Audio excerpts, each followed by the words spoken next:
Buenos días.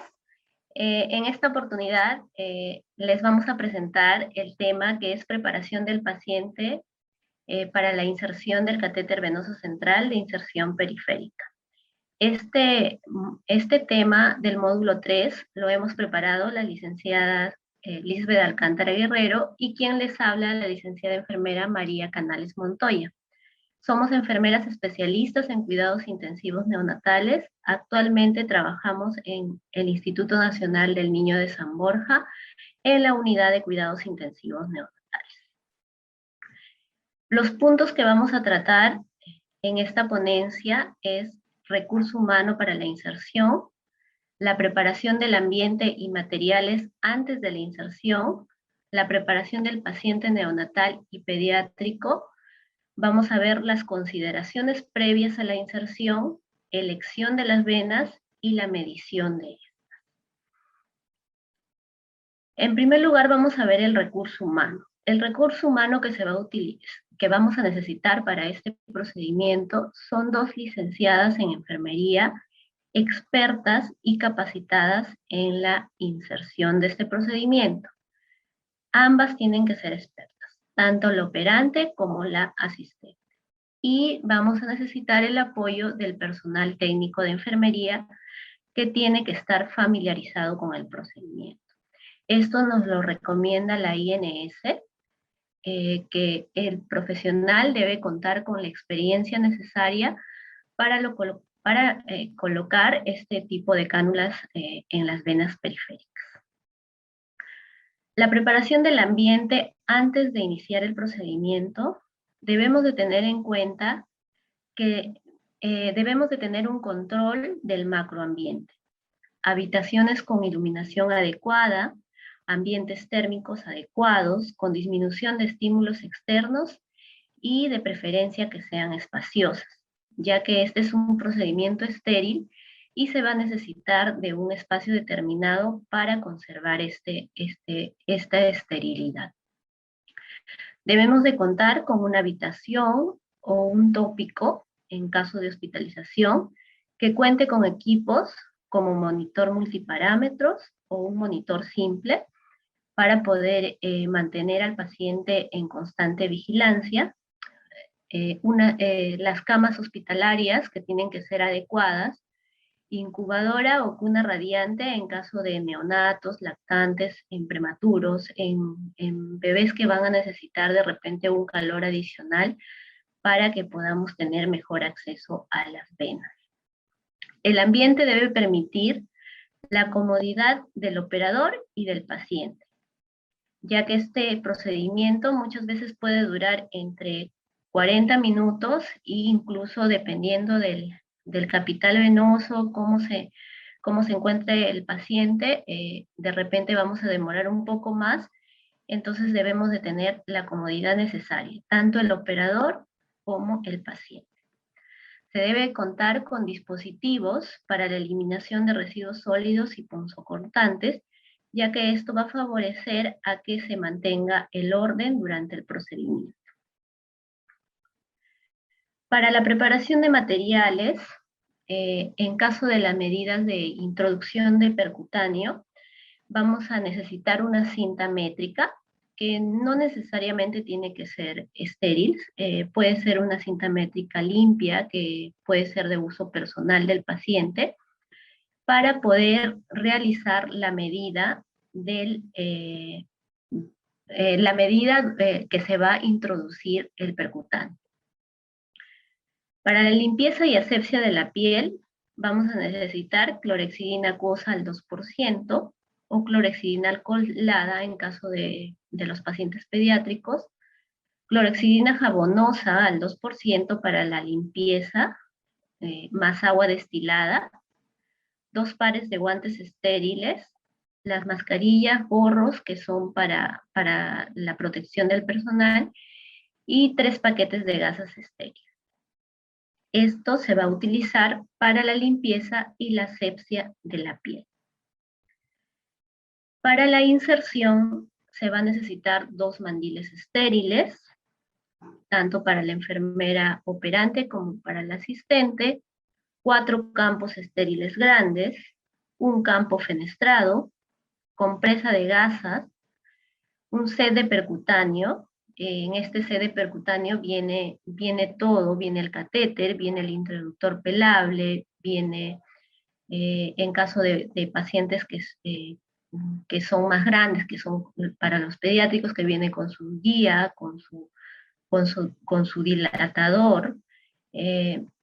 También vamos a necesitar una pinza de disección sin dientes, un lazo hemostático que podemos hacerlo de los mismos guantes, guantes estériles, gasas estériles, suero fisiológico, jeringas de 20 cc, 2 y de 5 cc, 4, apósitos transparentes adhesivos para la fijación, riñonera, una mesa de mayo y todo lo que requiere para la protección, como que es gorro, mascarilla.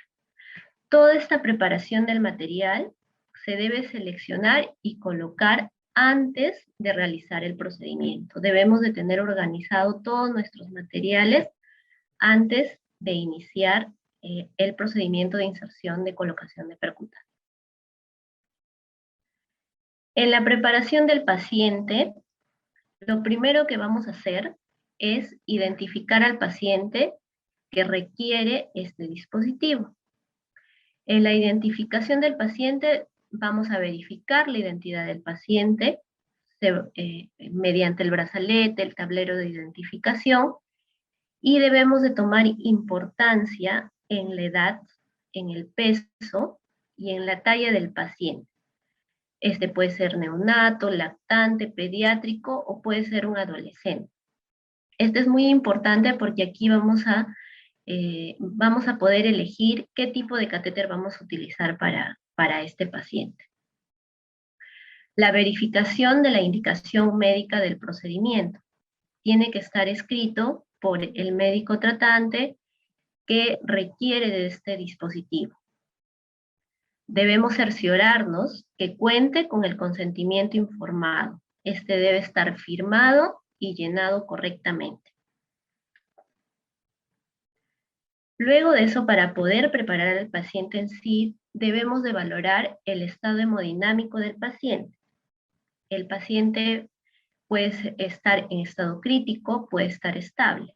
En caso de que el paciente esté en estado crítico, debemos de verificar, lo primero que debemos hacer es verificar la funcionabilidad de los equipos. Como puede ser un ventilador mecánico, el monitor, siempre debemos de tener a la mano el coche de paro porque durante el procedimiento podemos tener intercurrencias. Debemos de asegurar previamente la vía aérea, ¿no? Si este paciente está intubado, debemos de tener una correcta fijación del tubo endotraqueal, debemos de percibir que este paciente ya no tenga secreciones, debemos aspirar previamente, asegurar otros accesos invasivos, como puede ser las vías periféricas, el drenaje torácico, las ondas vesicales, y cualquier otro dispositivo que tenga para poder evitar que éste se pueda salir durante el procedimiento. Debemos de valorar la estabilidad del paciente y determinar si éste de repente va a requerir una sedonalgesia adicional. Generalmente los pacientes críticos están sedados o relajados en algunos casos y ya no es necesario esto, pero hay algunos casos, como por ejemplo en el caso de los recién nacidos, ellos generalmente están delicados pero no tienen una sedación tan profunda. Y apenas se les toca, puede ser que este bebé se inestabilice. Entonces, esto se va a hacer en coordinación con el médico. Le debemos de sugerir, doctor, el paciente apenas se le toca, se inestabiliza, entonces de repente ahí nos va a indicar que se le coloque una sedación adicional. En pacientes pediátricos más grandes, que ya de repente comen, está indicado el ayuno de 4 a 6 horas, más que nada por la sedación. Y hay que garantizar la monitorización de las funciones vitales durante todo el procedimiento, ¿no? Hay que verificar que nuestros electrodos estén bien colocados para ver si que nos dure durante el procedimiento y que tengamos a la vista las funciones vitales, ¿no? La presión arterial, la temperatura, la frecuencia cardíaca, para estar en constante monitoreo del paciente. Debemos de mantener un ambiente térmico adecuado dependiendo de la edad del paciente. Si es un recién nacido, este recién nacido va a requerir sí o sí de una servocuna, de una cuna térmica para que nos ayude a mantener en calor. En el paciente estable, que puede ser un paciente en hospitalización o intermedios, también vamos a requerir la verificación de la funcionabilidad de los equipos, ¿no? Aquí no vamos a requerir un ventilador mecánico, pero sí vamos a necesitar de un monitor donde que podamos valorar las funciones vitales durante el procedimiento, y siempre se tiene que tener a la mano un coche de paro durante el procedimiento, porque por más sencillo que parezca este procedimiento, muchas veces puede traer consigo complicaciones. Entonces debemos de tener siempre a la mano todo. Debemos de mantener la vía aérea permeable, asegurar accesos invasivos también. Debemos valorar el nivel de colaboración del paciente, ya que este paciente no está sedado, entonces debemos de ver en qué tanto nos va a colaborar durante el procedimiento. Y si en caso vemos que este paciente no colabora, es un paciente que apenas nos ve y llora, lo más probable es que necesite sedación. Entonces, se sugiere dejar en ayunas dentro de 4 a 6 horas para evitar que de repente durante la sedación pueda vomitar, ¿no? Hay que garantizar la monitorización de funciones vitales durante el procedimiento y mantener también el ambiente térmico adecuado, ¿no? Dependiendo de la edad del paciente. En la preparación del paciente también tenemos que valorar, como les había mencionado, el nivel de colaboración de los pacientes. ¿Qué tanta respuesta al dolor tienen estos pacientes? Por ejemplo, en menores de 6 meses, generalmente los podemos controlar mediante una sujeción, mediante una succión no nutritiva, ¿no? Porque estos bebés generalmente hacen muecas, lloran, te quitan la manito, entonces lo podemos controlar de alguna manera, generalmente hasta los 6, hasta un año de repente. Pero a partir de los 18 meses, estos bebés ya desarrollan miedo ante las experiencias dolorosas y van a quererse escapar de este procedimiento que le puede causar dolor, ¿no? Y aquí es donde que se hace más dificultoso la colaboración a partir de los 18 meses, entre 18 meses hasta los 5 años, ¿no? Porque ellos ya van a verbalizar el dolor, van a identificar qué cosa le está causando el dolor, y muchas veces algunos niños los podemos calmar explicándoles, ¿no? Que, que el procedimiento lo va a ayudar, pero en otros niños, que es la gran mayoría, no van a colaborar con el procedimiento. Entonces es por eso que generalmente en el rubro de 2 años hasta los 6 años se necesita de la ayuda de la sedación para colocar un catéter. En mayores de 7 años a 8 años, a más, ellos ya colaboran, ¿no? Ellos pueden colaborar con el procedimiento. También tenemos que tener en cuenta que en estos tipos de pacientes no solamente vamos a estar, vamos a tener dificultades con la poca colaboración, sino también que en pediatría, pues, los pacientes pediátricos generalmente, los casos de accesos son muy retadoras para el profesional de enfermería y son considerados pacientes de difícil acceso venoso. Entonces, debemos de tener en cuenta eso, ¿no? Porque si tú ves que tu paciente que vas a colocar un catéter percutáneo es de difícil acceso, en una punción no lo vas a poder colocar de repente, o de repente sí, pero de repente, el intento fallido va a hacer que el paciente colabore mucho menos. Entonces, debemos de tener en cuenta que un paciente de difícil acceso es cuando ya tiene 2 intentos fallidos ya debemos de considerarlo como un difícil acceso. Que las venas no se palpen o no se visualicen con el torniquete, a pesar de que se les pone la ligadura, también debemos de considerar que son de difícil acceso. Entonces vamos a tener en cuenta que aquí el tiempo de inserción va a ser superior, ¿no? Y tenemos que considerar este punto que es muy importante para poder ver si el paciente va a requerir o no el uso de repente de una sedación. Generalmente en niños pequeños, en menores de 2 años, no se requiere, ¿no? Porque podemos ayudarnos con la succión no nutritiva, que apoya bastante en el procedimiento. Pero en mayores de 2, entre 7 años, sí vamos a requerir del uso de esta sedación, ¿no? Que es una principal herramienta que vamos a disponer todos los profesionales que colocamos este acceso para poder llevar a cabo este tipo de procedimientos. Este va a evitar el sufrimiento de los pequeños, ¿no? Con el objetivo de lograr una adecuada analgesia y sedación segura y eficaz, sobre todo en niños mayores de 2 años, como les mencionaba, ¿no? Es recomendable, dice, usarlo en pequeños que no se pueden mantener quietos durante 30 a 60 minutos, ¿no? Y también este uso de sedación, pues sí o sí, es una práctica clínica de uso controlado, ¿no? Tiene que ser en un ambiente adecuado. De repente podemos usar midazolam en hospitalización y no requiere mucha monitorización, ¿no? Como es en el caso de sedación, que ya se tiene que hacer una interconsulta a lo que es anestesiología. Y se tiene que requerir de un espacio adecuado para la monitorización post procedimiento para que puedan recuperarse de la anestesia, ¿no? Entonces tenemos que coordinar eso con la parte médica, ¿no? Que son los encargados de brindarnos ese apoyo para poder realizar este tipo de procedimientos. Otro de los puntos que tenemos que tener en cuenta antes de la inserción es la elección de la zona de punción.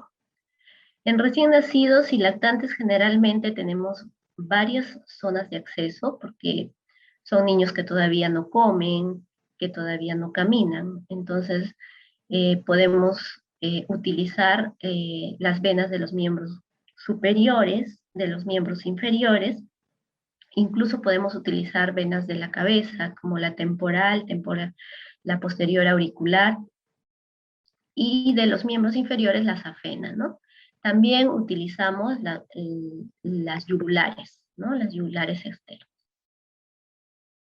En caso de pediátricos, como podemos ver aquí, esta es una imagen ya de una persona adulta, pero en caso de niños mayores de 7 años, esta de aquí también es la zona ideal para colocar un catéter, porque está fuera de la flexura, ¿no? Entonces, tenemos que considerar que esta zona verde es el área objetivo donde tenemos que colocar el catéter percutáneo.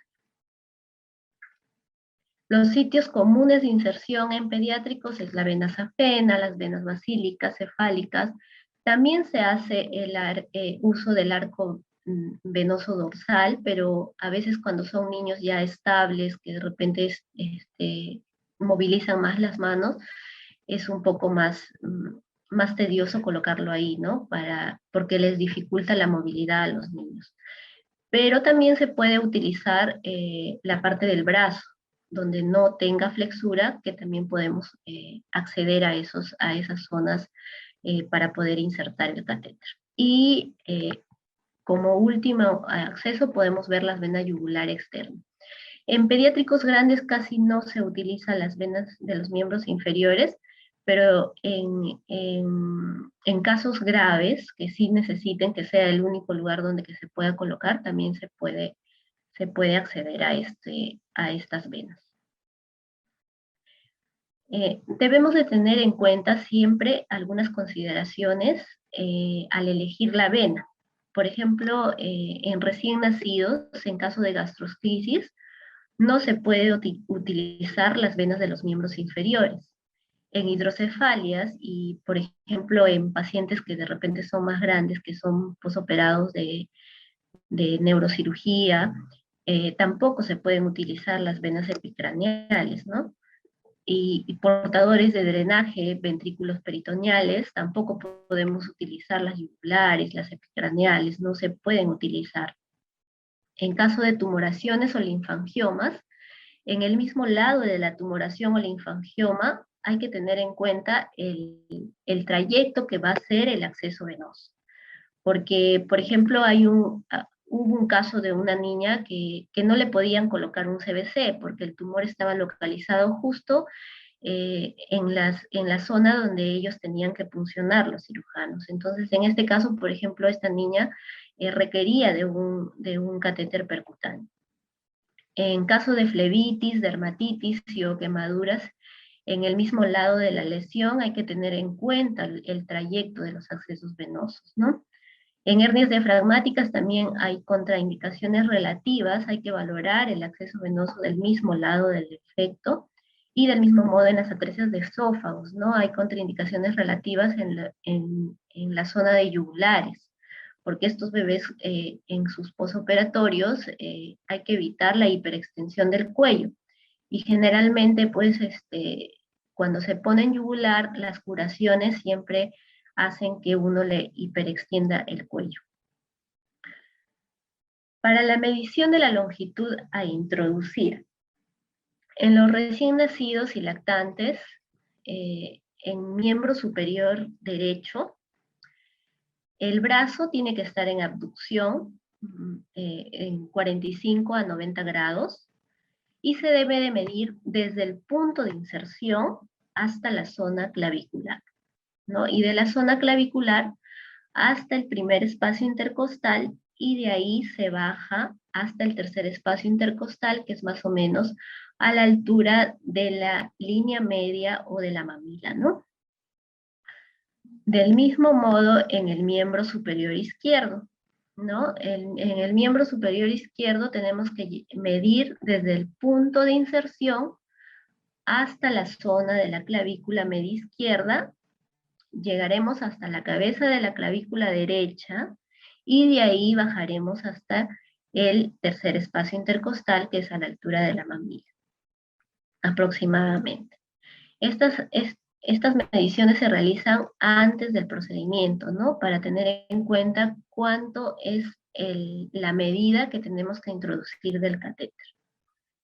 En miembros inferiores, las medidas se toman a la altura del diafragma, ¿no?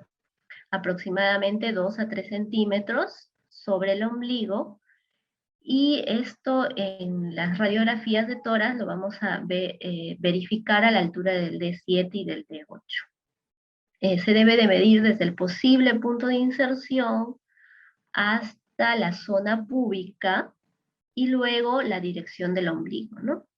Y después del ombligo se mide unos 2 a 3 centímetros, y es la medida que debemos de introducir del catéter.